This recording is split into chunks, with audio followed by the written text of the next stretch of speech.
আমরা আজকে বেগম নেত্রী খালেদা জিয়া দেশনেত্রী উনি তার রেগুলার চেক আপের জন্য আজকে এবার কেয়ার হাসপাতালে আসে। আমরা সকল পর্যায়ের সকল ইউনিটের নেতাকর্মীরা, আমি ইন্ডিপেন্ডেন্ট ইউনিভার্সিটি বাংলাদেশের ছাত্রদলের ছাত্রদল শাখার একজন কর্মী।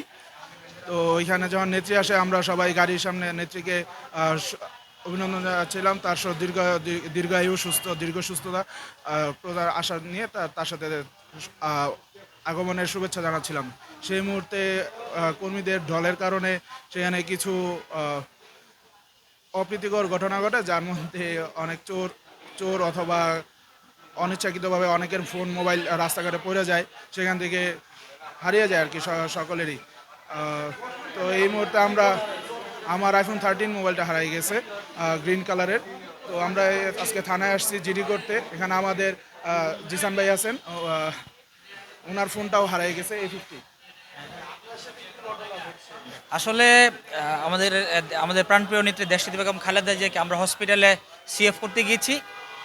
ওর ভিতরে আর কি কিছু মানে মনে হয় যে দলীয় কর্মী, আসলে তারা দলের কর্মী না, তারা হলো অনুপ্রবেশকারী, তারা হলো গিয়ে পেশাদার হয়তো বা চোর।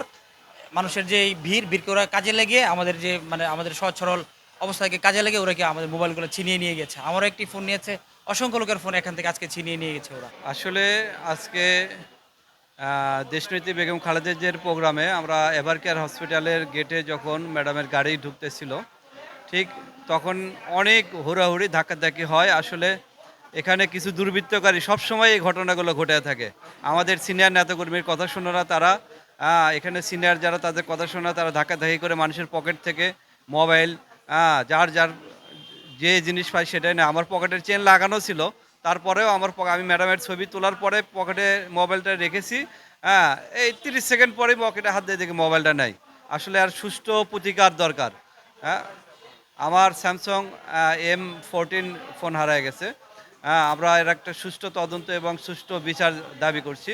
আজকে এভার কেয়ার হাসপাতালের সামনে বসুন্ধরা আবাসিক এলাকায় যেটা রয়েছে, সেই এভার কেয়ার হাসপাতালের সামনে আমি আসি সংবাদ সংগ্রহের জন্য। আমি ভিওডি বাংলা হাউসের একজন সাংবাদিক হিসেবে কাজ করি।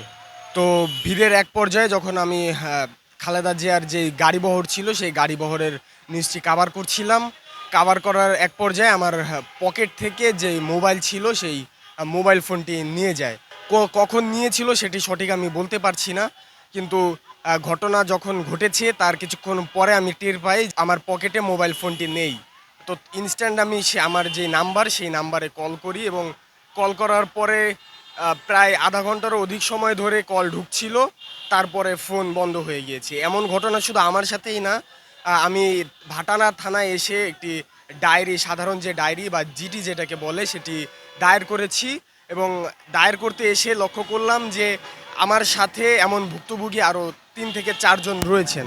অর্থাৎ একটি সংঘবদ্ধ যে চক্র বলা চলে, সেই চক্র কিন্তু এখানে আমাদের এই যে ফোনগুলো রয়েছে সেই ফোনগুলো চুরি করে নিয়ে যায়।